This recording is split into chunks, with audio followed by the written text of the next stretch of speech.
fruit of your body, in the fruit of your livestock, and in the fruit of the ground. Okay?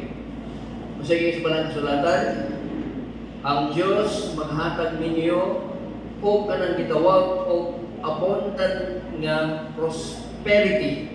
Prosperity. Kanang gitawag o prosperity in the fruit of your body. Unsa man ang fruit of your body? Bunga sa imong dakuangkan, bunga sa imong lawas. Ang inyong mga anak o ang mga kaliwatan i-bless sa Ginoo, pinaagi sa inyong kinabuhi. Hello?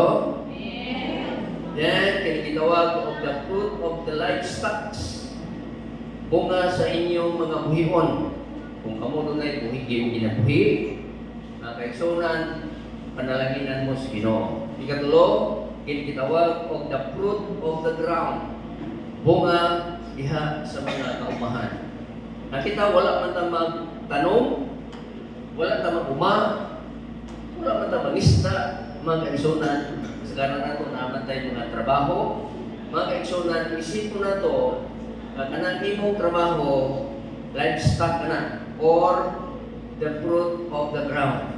Bunga ka na, mahimo ka ng bunga diha sa imong kanang gitawag bunga abot sa yuta, abot sa kinitaan nimo mga kaigsunan. Mao na isaad sa Ginoo. Sa 2 Corinthians chapter 9 verse 8, ingon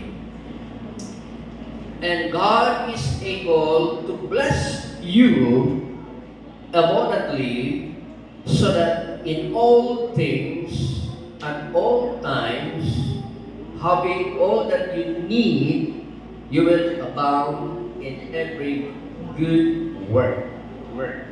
So, kung binisayon nato ni siya mag-aksyonan, ang prosperity gihatag sa Ginoo diha sa imong lawas.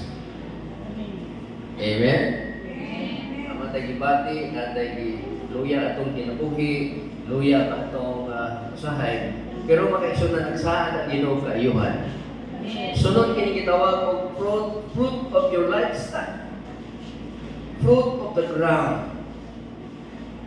Ang New Testament na kingon, and that all things, all times, sa tanang butang kung sa tanang panahon, having all that you need, makanindot ni kayo, hunaon mag-aksyonan.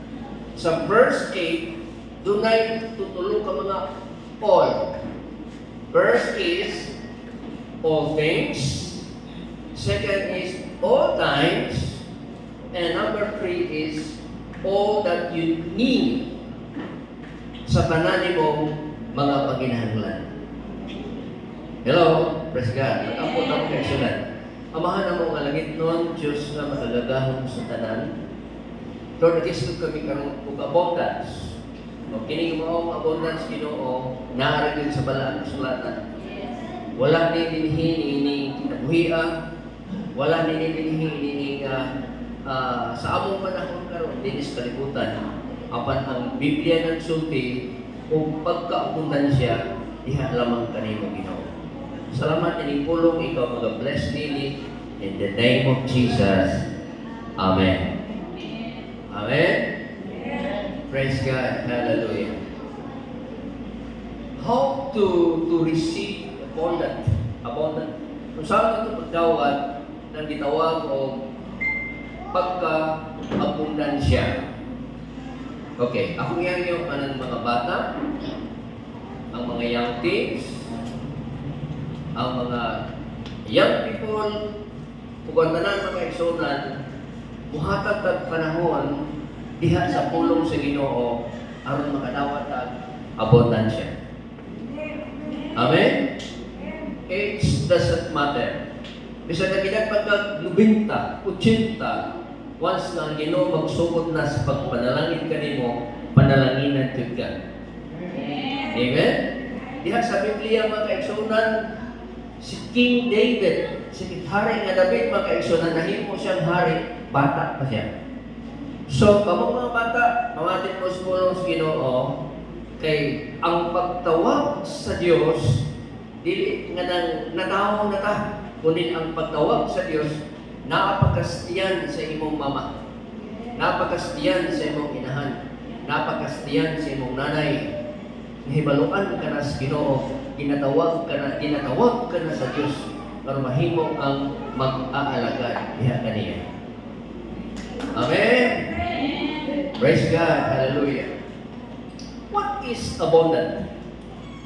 Abundant is existing or available in large quantities, or plentiful, or having a plenty of. Isayo na to. Ang pulong abundant o abundansya, usa kini ka available nga usa ka dako nga o daghan o plentiful, or having plenty of. Daghan. Walay makulang.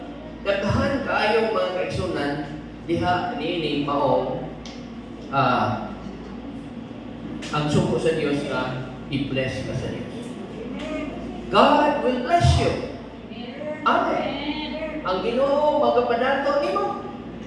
Pero sultihan ko ikaw makaigsunan, ang Ginoo usab mukuha sa kadato diha sa imong kinabuhi kung dili ka makahibalo nga mo atiman sa imong pagkadato. Okay, ang Ginoo mo hatag, ang Ginoo mo kuha. Amen. So, atong isgutan karon mga kaigsunan, instant blessing. Ito ba mo instant blessing mga kaigsunan? Hello? Nagikan sa imo pagkahapit na kabamatay sa wakong kay kaon, ikan sa imo pagkawa kay kwarta, ikan sa imo pagkawala, wala kay kay nahimo makaigsunan, instantly ang Ginoo nag-apply og pangutang para kanimo, diha i-bless ka sa Ginoo. Kini mao nga mensahe makaigsunan para nato. Wa kini ipili, wala kini ipihi, kundi alam ka nato kini mga kaigsunan. Kaya itong masahon dinhi sa Sugilanon mahitungod sa upat ka mga sanahon. The story of four lepers. Four lepers come upon the deserted Syrian camp. Ikaduhang hari, 2 Kings chapter 7, verse 3 to verse 5. Pamati ng kaigsunan, kini ang Sugilanon, instant blessing. O maganda, kasama pa ito na instant millionaire. Diba? Karon, wak pa ka. Saan ba maganda, patat ka luto, yung pag-uuma, diha, nadato ka. Kung kini mga kaigsunan, dili diluto, kundi di basahin niya sa Biblia, paagis Biblia, kung unsa ka i-bless sa Ginoo. Karon, dihay upat ka mga taong sa lahon, sa tukaran sa kanhaan. Ug sila nag-ingon sa usap-usa, nganong naglingkod kita dinhi, hangtod kita mamamatay. Okay? Kung kita mo ingon, musulod kita kanto sa syudad, nan ang gutom atua sa syudad. O kita mga matay dito, o kung kita magalingkod pa dinhi, mga matay kita usap. Busa karon manlakat o mangadto kita ngadto sa panon sa mga Syrianon. So, nag-isgot din of migration. So, we will migrate. Kung magpabiling na dinhi, mga matay tas kagutom. Kung musulod ka sa syudad, mga matay tas kagutom, kauban sa mga tao na sa syudad. Pero kung migrate kita, asa sila padulong dito sa mga panon sa mga Syrianon. Okay. Kung luwason kita nila nga buhi, mga buhi kita. O kung patyon kita nila, kita mga matay lamang. Verse 5. O sila nanindog o sa pagkabanag-banag, sabot sa banag-banag. sayo sa kabuntagon. Aron sa pag-adto ngadto sa kampo sa mga Syrianhon taga Syria, o sa pag-abot nila ngadto sa kinatumyan nga dapit sa kampo sa mga Syrianhon, aniya karon walay tao dito. So mao ni ang hilabo, tagaan ka mo unsay nihitabo mga kaigsunan. Dito sa siyudad sa Samaria, nakining Samaria, mistiso Hudiyo ni o Hindil, mo nang itawag sila Samaria. Naay mga Hudiyo, una po mga Hindil. O dito sa Jerusalem, pure dito silang mga Hudiyo. Pero sa Samaria, mga kaigsunan, ining taga Samaria, mga mistiso Hudiyo o mistiso Hindil. Dito sa siyudad sa Samaria, mga kaigsunan, iabot og dako kayong gutom. Sabot may gutom ka naman, wa nay pagkaon, wa nay baligyang pagkaon, ug niya maghulat lang sila hangtod kano sa sila mamatay. O kining upat ka mga sanahon, nagsulti-sulti sila nga kung mapamilin kita dinhi sa ganghaan, kaya ang mga tao nga mga salahon o mga leprosi, kana doon na sila mga lepers, kining mga tao dinhi mga kaigsunan, dili sila pasundon sa syudad, tungod kay makatakot sila. Naasin doon na sila dapit sa ganghaan sa syudad sa Samaria. Dito na sila. Kung dili sila makasulod sa syudad, sa syudad yun sa Samaria, naa sila sa ganghaan. O meron silang upat mga kaigsunan, kung magpabilin ka din kay tinggutuman karon, mga matay ka din. Kung musulod kita sa syudad, mga matay raw sa kita dito, nga naman, tungod kay wala may pagkaon dito. Busa may migrate kita, busa magpupanaw ka, ganito sa dapit sa mga taga-Syria.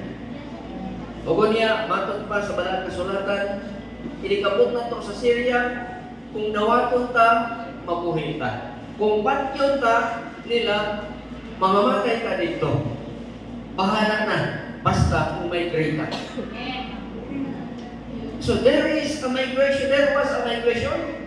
Ang hitabo mga kaigsunan, aron ipakita sa Diyos, ipakita sa mga tauhan sa Diyos, nga ang Diyos makahimo, bisag din gutom, makahimo ang Diyos sa pag-supply ng pagkaon. Ang iyong kinabuhi, sa kayo nga, Lord, wa na yung Ginoo. Gamay na kong sildo, ya iko ay ganda na kong sildo, wala nang iko'y ipalit ng bugas, diba? Sa dilit takapalit ng purol, hindi ta takapalit ng gatong mga chinelas, ang atong mga bugas kung sunan na. Wa na yun tayo budget para sa itong bugas. Pero mga isunan na ingon ang Ginoo, lakaw mo, tuntun mo, subay mo sa dalan na akong isuko diha ninyo. Busa pining mga tawhan na kinupat ka mga sandahon, mga kaigsunan, milakaw sila. Paglakaw nila, kinamuhi o kamatayon ang ilahang pagdananan. Pagabot nila sa kampo sa Syria, mga kaigsunan. Kaya ang Syria, kontra sa Samaria. O niya, ilan na sila kabulan, mga kaigsunan, na nagkampo dito o ginibutan ang siyudad sa Samaria, kaya ilahang bubaon ang Samaria.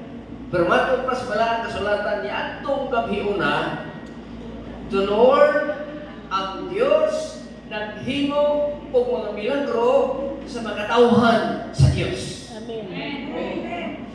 Naghimo siya o mga milagro. Pagkabot sa mga taong sa tahon dito, kinabuhi o kamatayon, pag-adto nila mga kaigsunan sa kampo, sa sundalo sa Syria, wa yo'y tao, bisag usa. Hinay na gamay, hindi hinay na gamay ang buwan. Ayun niya. Okay. Wala tao. Pagkabot nila dito mga kaisunan, wala yung tao. Natingan ka. Pagsunod nila sa mga balay, pagsunod nila sa mga balong-balong, naraw mga pagkaon, naaniha mga imnuno, mga tubig, ang ilang mga bulawan, ang ilang mga salapik. Oh, gutom sila mga kaisunan. Pag-ika nila sa Syria, sa Samaria, mga gutom to sila. Hapit na sila mamatay sa gutom. Pag-abot nila sa campus sa Syria, mga kaisunan, dito nabusog sila, kaya pagsulot nila dito sa kampo, walay tao dito. Di ay ang Diyos naghimo ug nagkumutang para sa makatawhan sa Ginoo. Hallelujah! Dunay paagi ang Ginoo sa imong kinabuhi. Nga wala dito sa mga tao, wala mga langan. Espesyal mga tao, mga isunan. Yabot man nimo dagkugan problema sa imong kinabuhi, Ginoo mo musulbad niini. Amen. Di mo masabtan ining kinabuhi mga kaigsuonan, sultihan kung ikaw kumaksalig ka sa Ginoo, ang Dios mohatag nimo sa sulbad sa imong mga panginahanglan. Amen. Praise God, hallelujah. Now, mga kaigsuonan. Now, the poor lepers, mga kaigsuonan. Ngayon sila sa ilang kaugalingon, kung mga matay sila dito, pag-abot na dito sa Syria, mga kaisunan, walay tao dito. And when they had come to the outskirts of the Syrian camp, and they surprised, no one was there. What may tao sa isa? Okay. Ngayon itabo, mga kaisunan, doon ay dako kayo pangitabo. Verse 6 and verse 7. Pamati mo mga kaisunan. Ito kinihigog mo man ang Ginoo sa iyang magkatauhan. 2 Kings chapter 7 verse 6 to 7. Naging din kay ang Ginoo naghimo sa panon sa mga Syrianhon sa pagpamati sa dinahunog sa mga karo o usa ka kagulian sa mga kabayo o ang usa ka dinaguog sa dagkong panon o sila na nang ingon sa usag-usa ania karon ang hari sa Israel nagsuhol batok kanato o ang hari sa Titihanon o ang mga hari sa Ehipto sa pag-astang kanato maoy hinungdan na sila namakot og gikalagiw sa panagbanag o gibiyaan ang ilahang balong-balong o ilahang mga kabayo o ang ilang mga asno bisan pa ang kampo sa maong kahimtang o nanalagyo tungkol sa ilang kinabuhi. Nanagan sila kung sa'y hinungdan ang Ginoo nagpatingog o usa na dako kayong tingog dahunog sa mga karo. Sa mga karo mga kabayo ni Iguyon kini sa kakanan mura ni siya o kakanan guyon sa mga kabayo kunya ang magsakay ni sundalo. Okay? Kung katanaw mo sa karaan ng sundalo ni Atlo, ang ilang mga karo na kaisunan guyon sa mga kabayo o kunya na ay usa o duha ka sundalo nga nagdala o mga espada o mga pana. Nakabati ang mga taga-Syria diha sa kahanginan, ipatingog sa Dios ang kahunog sa mga karo. Ikaduha, usa ka kagulian sa mga kabayo. Kapitang magdagan ang kabayo. Wala tos natural, naras kahanginan, isa'y nakimo Ginoo. Isa'y napatingog Ginoo. Ikatulo, dinaguog sa dagkong panon. Nakabati ang mga tao, nadaghan kayo mga tao na musulong ni nila. Pero wala pa yan yung bisag sa kabog na isulong nila. Tingog ratos Ginoo. Aron pagbantay o proteksyon sa mga anak sa Dios.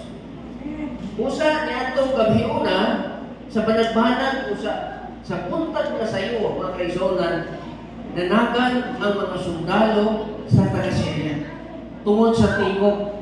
Hindi tingog mga kaisonan usahay makahatlong ba yan eh. Tingog lang doon ay tingog nga dahil na rin tatay. Mga wak-wak na nun. Diba? Kung di kayo wak-wak, iring na ba ito? Hadlungon na sa tingog mga kaisunan. Mga tao, managan tungod sa tingog. O niya, matod pa sa balang kasulatan, gibiyaan nila ang ilang mga pagkaon, gibiyaan nila ang ilang mga kulawan, gibiyaan nila ang ilang mga salapi, o gibiyaan nila ang mga kaptangan, o niya, matod pa sa balang kasulatan, unang tao ang nakasunod dito, mga sanlahon, mga taong sanlahon, nahapit ng mamatay sa kagutom. O niya matod pa sa balang kasulatan, kining mga tao, mga sanlahon, pag-abot na lito ko ay tao, nangahamon sila dito. Naidaghang pagkaon, naidaghang tubig, naidaghang pulawan, o naidaghang kaayong mga sarapi. Nangahamon sila dito, yan itong kabhiuna, nangabusog sila, ugwa sila mga matay. Tungod sa tingog sa Diyos. Tungod sa tingog sa Diyos. Hallelujah. Kay kining mga tawhana, wala sila yung huna-huna nga muadto sa syudad, kay dito sa syudad manamatay sila. Apan may create sila mga kaisunan dito sa campus mga kaaway.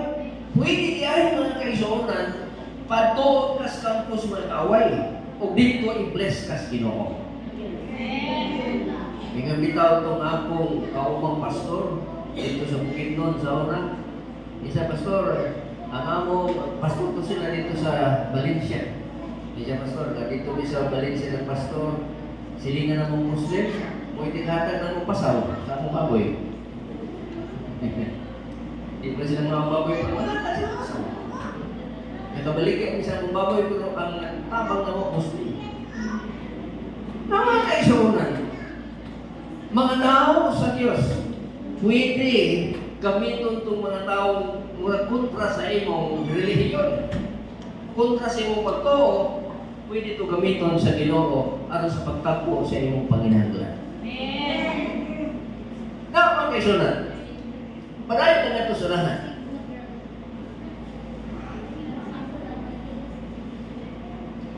The huge army surrounded the city of Samaria for many months.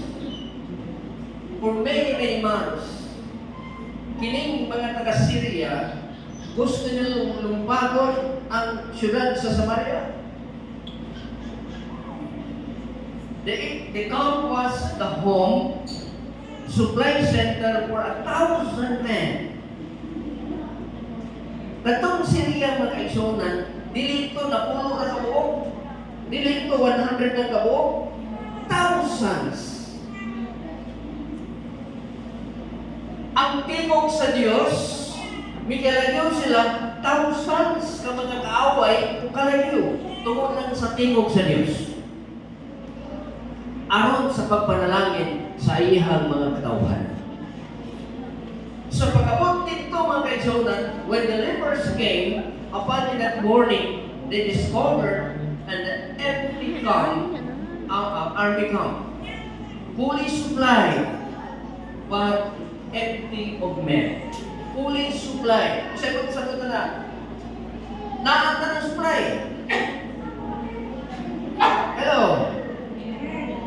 Wala ka karon. Pero daman kas Ginoo sa isaktong panahon. Hello? Wala ka magkaroon mga kaigsunan, pero maabot ang panahon, matingala ka lang.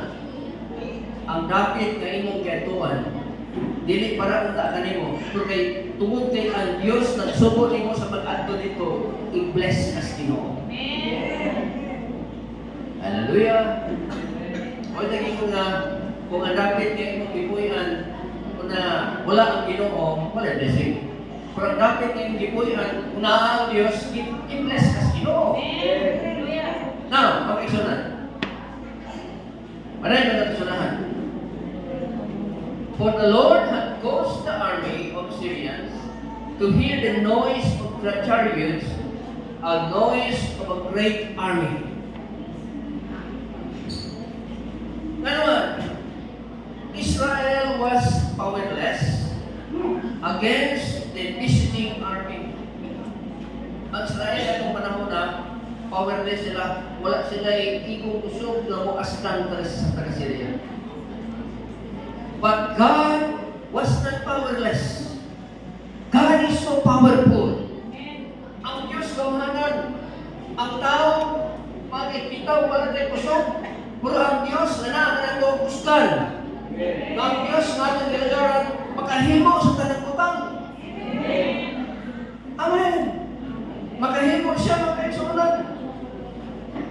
Imagine, tingog lang niya. Murag dunay tahunog sa dagkong sundalo.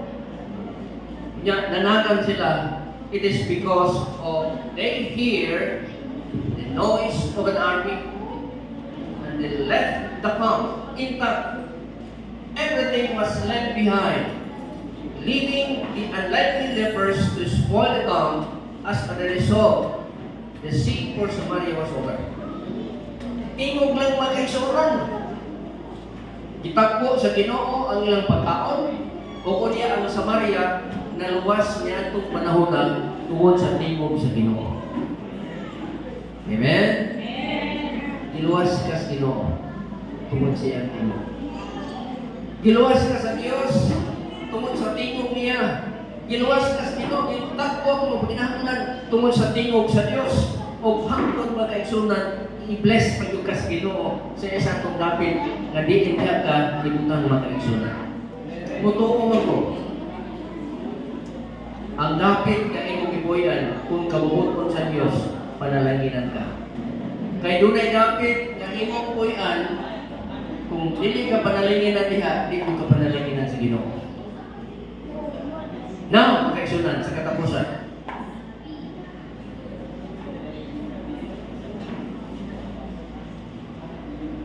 After enjoying it all, the lepers realized their responsibility.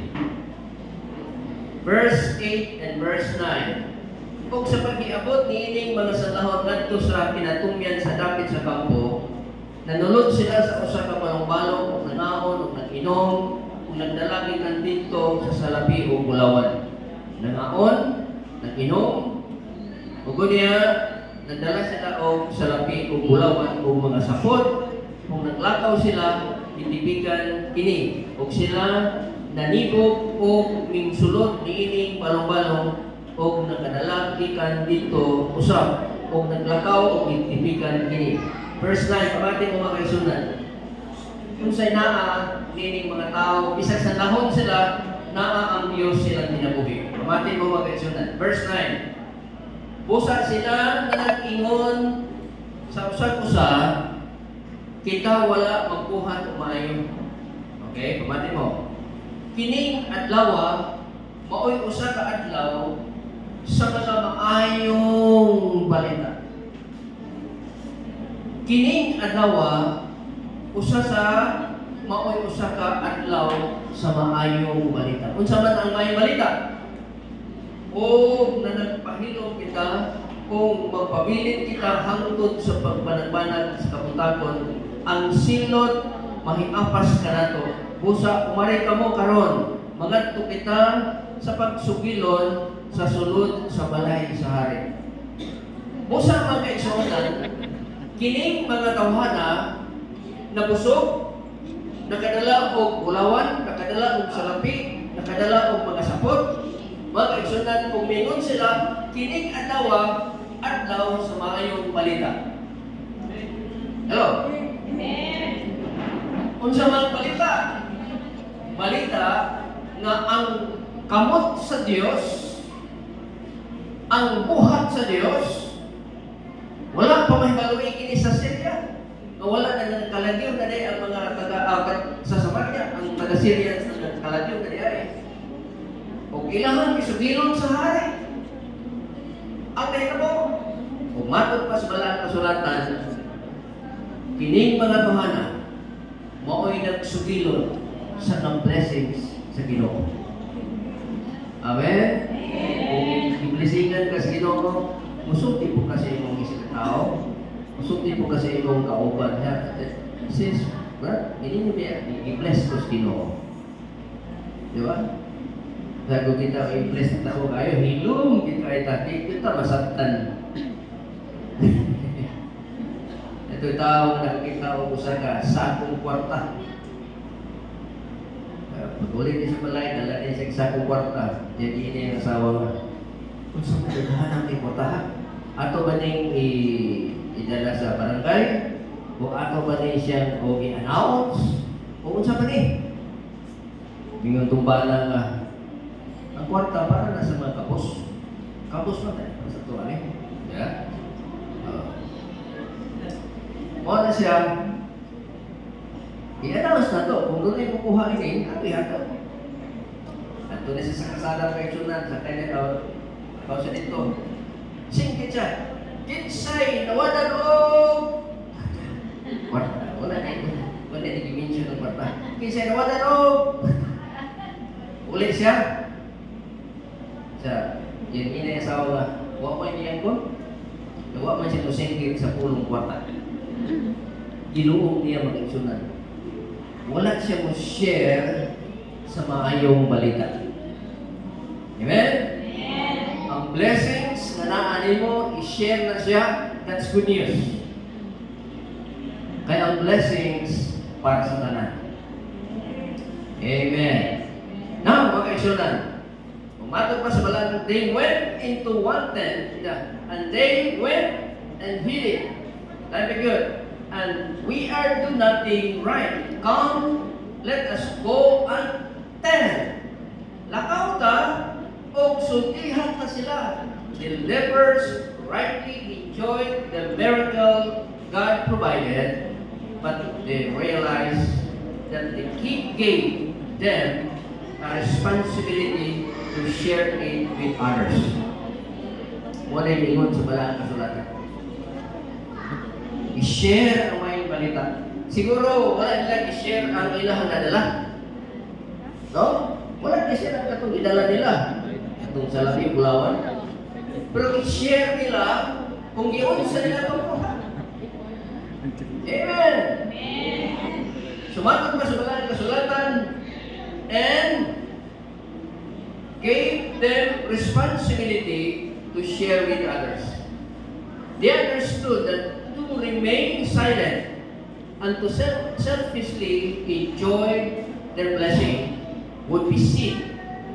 They had a responsibility to share the good news. Share the good news. Muna nga magkaigsunan, kiniipugos na lagad akong i-share ang good news. Ang pulong sa Ginoo, akong i-share ka ninyo. Ang pulong sa Diyos, sekreto kini, makita, i-bless sa Ginoo. Uspon ko sa patingon, ang Ginoo mo hatag na imong daghang bandi. Ug niya, ang Ginoo sa kukuha sa imong bandi. Nakadugtong ko sa usa ka sugilanon. Dili lang mo mention. Dito na sa mga subong-subay karon, subong-subay niya to. Nagpastor ko dito mag-action kami sa asawa. Huwag yun kayo i-bless ko sa Ginoo. Naghan kayo sila mga business, naghan kayo sila mga business. Abot na sila sa kagayo. Ako kayo ng business mag-actionan. Huwag niya, usa na kadampo lang to. Sa usa sa mga awog sa puno sa simbahan, kasalan ko niya nga madisgrasya sila. Tinood man, wala kang ituka niya na nagdamo ko siya na 3 days, human siya daw ko na disgrasya ang ilahang mga sakiran. So kanya totally down sila mag-isunan. Ika sa unang panahon nga kanang muadto sila, pag-travel sila kanang half million, 200,000, kaya na mga leksyonan. Yabot ang punto nga napasto kami dito, isang 4 pesos. Biyahe lang, ika dito, kapasalan ng ipil, 4 pesos na nitong panahon na, wa kay kwarta isang 5 pesos. Ikuhaan isa na sa Ginoo. Ano man, mga kaigsunan, among istadihan nila kinabuhi, nagpalayo sila sa Ginoo. Kung i-bless ka sa Ginoo, kung magsugod ka sa pagpalayo niya sa Ginoo, may panahon, ang Ginoo ko bless din mo, na ay panahon ng pahawal ng tanan, gikan sa imong kinabuhi. O na siya mga kaigsunan, ang Ginoo ay kagiyas sa labi o bulawan. I-share ka na ganito sa uban, ang Ginoo, muhatag pagdugang blessings sa imong kinabuhi, mga kaigsunan. So, migration.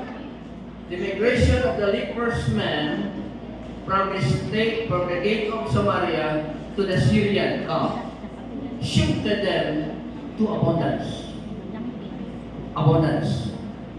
Ikan silang pagka hapit na silang mamatay sa kagutom, ikan silang pagkawalay hinungdan kay masakiton sila.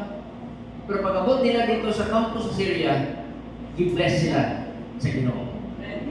Okay? Ano man? Kinahanglan migration mag-aksyonan. Ang pa niya. Biyain ang napita. Biyain ang imong mga dilimaayong bisyo. Biyain ang imong dilimaayong piniya. Biyain ang imong mga nautan ng mga tinguha. Huwag niya panalaginan ka sa Ginoo. Hallelujah. So, luyo sa Jordan. Magpuyok ka sa gatas o dugos. Sige, sabihin pala kasulatan, ang blessings to aluyo sa Jordan.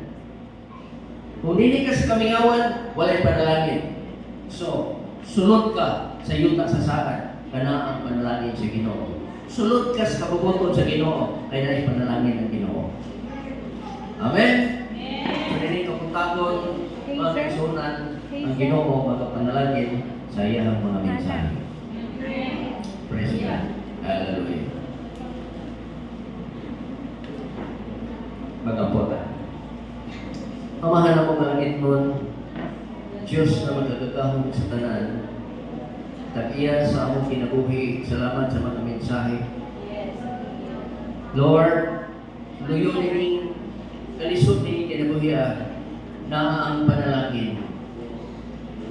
Ikaw ginagabuhan ng mga maayong panalangin sa imong mga kanakan. Imo kami kiluwas. Imo kami ikuha ilan sa kasalanan o sa magdalapasan. Hallelujah. Kukunya, Lord, sa isang topic, sa isang panahon, sa isang tao, Ginoo, sa isang topic, Lord, ngayon magputang ka mo na blessings. Sunod mo na kami mga panalangin, Ginoo. Naguna kami, Ginoo, ang mga panalangin, kanang panalangin na ikan gyud kanimo, Ginoong Diyos. Hallelujah. Bless the name of God. Hallelujah. Bless God. Hallelujah. Okay, sunod. Matagusan na nato, lahit ang mga pamilya, lahit ang mga dagat sa kinabuhi, lahit ang mga batasan, lahit ang mga style, lahit ang mga kultura, lahit ang mga sana una-una, labi na sa pagkain, sa pagkaon, mga isunan, puno usara ang Diyos na itong ginaganan. Diyos na makahibalo siya ng tanaw sa atong mga pagkinabulan. Hallelujah. Ang gusto Ginoo, kitang tanan, musunod sa iyang kabuusan. Masawat kayo sa palang kasulatan, aron, muabot ka na to ang abundance. The Lord will grant you abundant prosperity in the fruit of your body, in the fruit of your livestock, in the fruit of the ground. Sa imong kaliwat, i-bless ka sa Ginoo. Sa imong kaliwat, panalaginan ka sa Ginoo. Bunga sa imong mga apod sa yuta, i-bless ka sa Ginoo. Matod pa ni Apostol Pablo, in all things, tanan butang, in all life, in all things, in all times, sa tanan butang, sa tanang panahon. Ikadua, ikatulo, all that you need sa tanan imong pagkinahangulan, di pinakawangon ni Lord. Si Lord makamao. Ang Ginoo makamao.